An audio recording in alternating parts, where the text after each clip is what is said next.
So in this video I'm going to introduce the definition of a metric space. So the theory of metric spaces is officially a prerequisite for this algebraic topology course, but I'll review it quickly. So let's just let X be a set. So a metric on X is a function d from x cross x to the reals. So firstly, there's going to be three axioms. So that dxy is going to be greater than or equal to 0 for all x and y in x.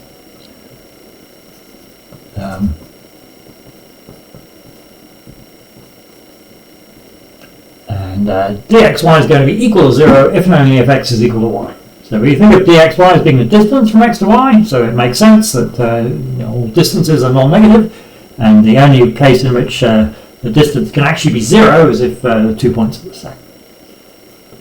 Secondly, you're going to have that dxy is going to be the same as dyx.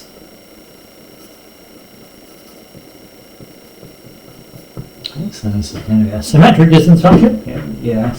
Of course, you could imagine a different formalization which have different distances in opposite directions. From x to y is uphill and y to x is downhill, and it might take a different amount of time. But that phenomenon is not covered by this kind of axiomatization we're looking at here.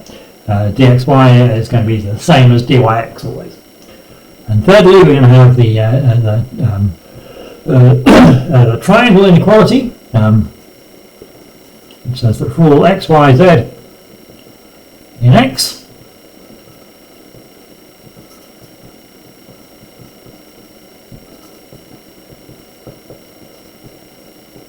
the distance from x to z is less than or equal to the distance from x to y plus the distance from y to z.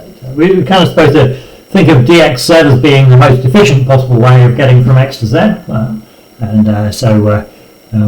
way you can always try is just go from x to y and then go from y to z. And then the total distance would be dxy plus dyz, and dxz is supposed to be the most efficient possible distance from going from x to z, so that's going to be less than or equal to the distance going via y. So a metric space is a set with a chosen metric.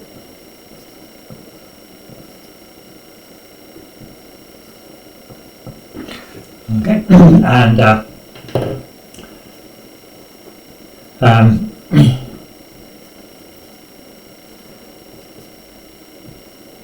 so we could take X to be n-dimensional Euclidean space, R to the n. Also three popular metrics. Okay, so of course there are huge choice of possible metrics that you could dream up, but there's three of them that are commonly considered. I'm going to call them D1. So the first thing is that all three of these kind of just depend on the difference factor.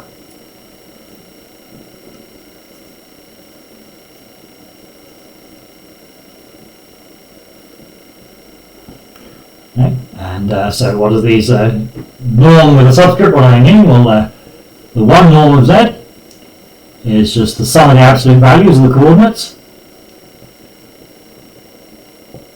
The two norm of z, this is kind of the most common one. We take the sum of the squares, and then we take the square root. So that's what we kind of most normally mean by the length of a vector, and just the kind of Pythagorean thing. But then there's also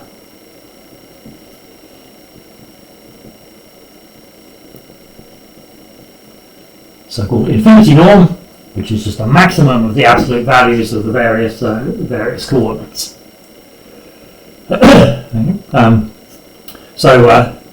Those are three metrics on R. Okay, so of course it takes a little bit of proving that these are metrics, but I'm not going to do that here. So in the metric space, the third year metric spaces course, or just about any book that you might find about metric spaces will give you the proof that these are metrics.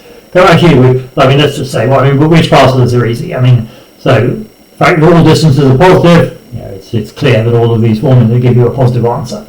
How can they be zero? So how can the norm of z can only be zero? So then the sum of the absolute values would have to be zero, and there's no possible cancellation because these are all non-negative. So it's clear that the only way that the one norm of z can be zero is if z is the zero vector, and so the only way that the distance d1 can be zero is if x is equal to y. So this axiom here will be satisfied, and it's going to work the same, more or less the same argument for the two norm and the infinity norm. Similarly, it's kind of clear that the one norm of z and minus z are the same, the two norm of z and minus z are the same, infinity norm of z and minus z are the same, and so because of that, this axiom B will be satisfied. And then you need to do a little bit more work for the triangle inequality, but I won't go through that here. So those are these norms. Three different metrics on the space R.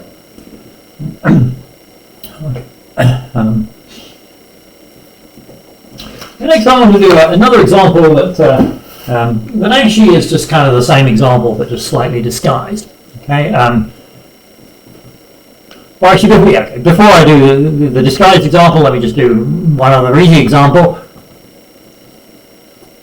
For any set x,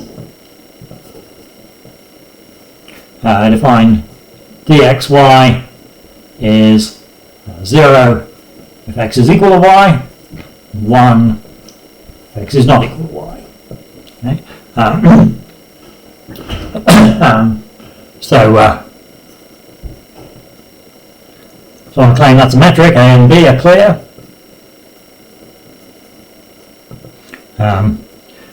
Then for axiom C,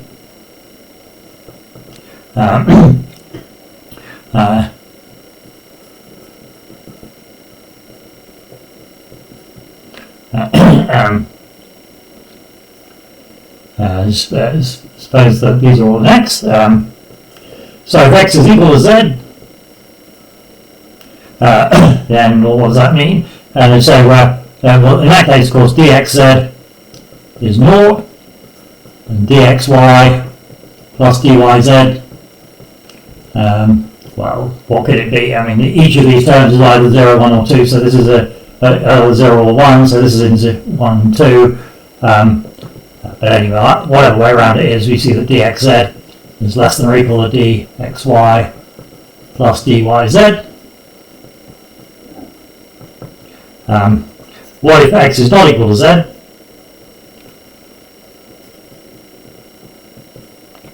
So the distance from x to z is going to be equal to 1.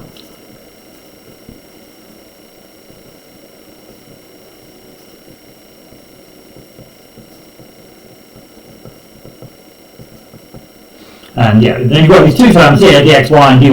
They can't both be 0. If these were both 0, then x would be equal to y and y would be equal to z, so x and z would be the same. So that's not true. So at least one of these has got to be equal to 1, and therefore dxy plus dyz is greater than or equal to 1, which is the same as dxz.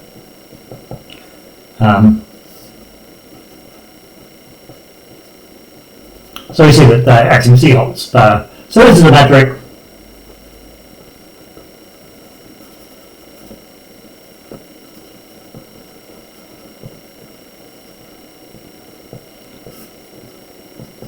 So you should imagine, right? X is some set of planets, and you've got a hyperspace drive which can take you from any planet to any other planet in 1 hour. So then the time taken from planet X to planet Y is given by dxy. Okay. Okay, so that's another example of a metric.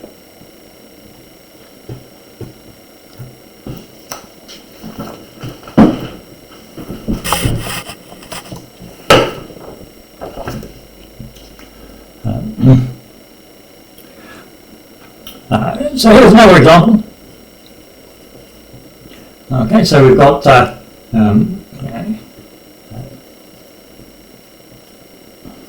take m at least 1, say, and X is going to be MNR.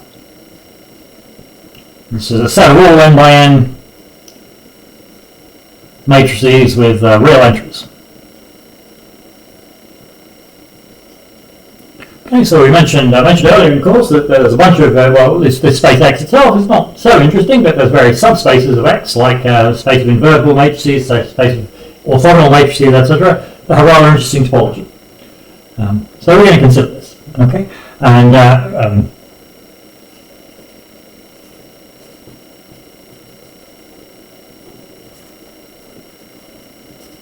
so A transpose is, AT is the A transpose, that's given by the IJ entry is just the JI entry in A, so that's what you get just by kind of flipping the matrix over across the leading diagonal. And the trace of A is the sum of the diagonal entries, A11 plus A22 plus ANN.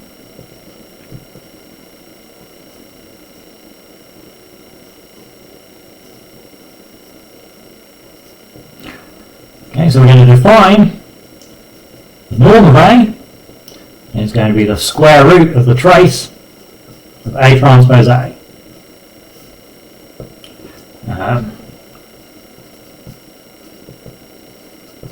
And DAB is going to be the norm of A minus B. And my claim is symmetric.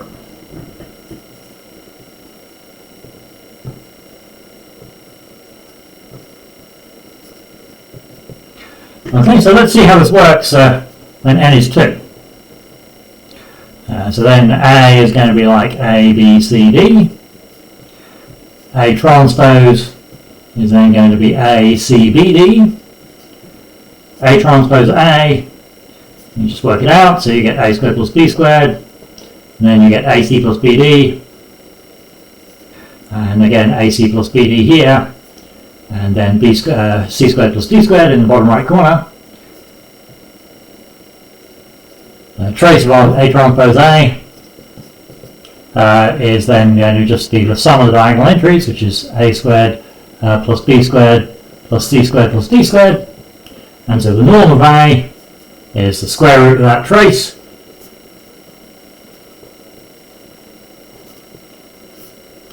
So this is the usual norm of the vector ABCD. Okay, yeah, and for any n it works out the same way. This is just a little exercise in matrix algebra.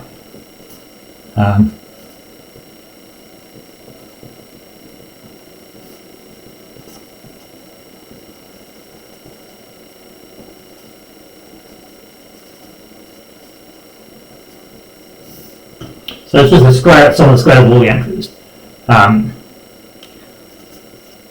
So we can identify n and r with the just r of the n squared in the obvious way.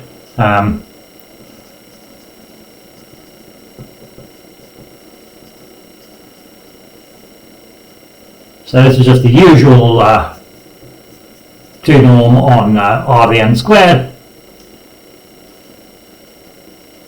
and the usual metric. Okay, so you might ask, well, yeah, so why did I bother with this example then? The point is just that this, if we look at the definition this way, then it ties up very nicely with other things in matrix algebra.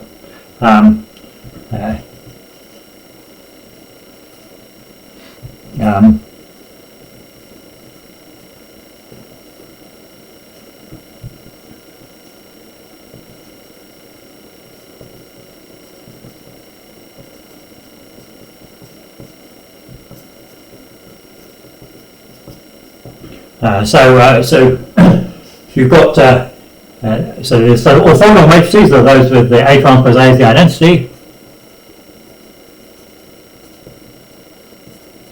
and for such A, then the norm of A is the square root of the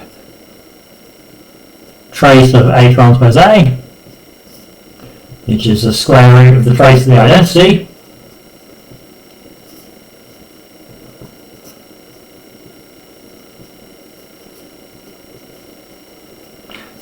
order to trace the identity, we have to take the sum of the diagonal entries. So the n diagonal entries, they're all equal to 1, so you end up with root n. Okay.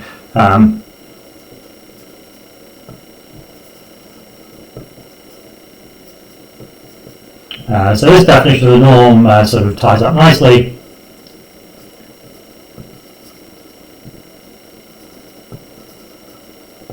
With the definition of ON and various other sort of other subspaces of matrices that we've discussed elsewhere. So that's kind of a good roundup of examples of metrics. There are other examples that are much more exotic, but for our purposes in algebraic topology, we don't need any very strange metrics. Just slight variations of the ones that we've written down already will be fine for our purposes.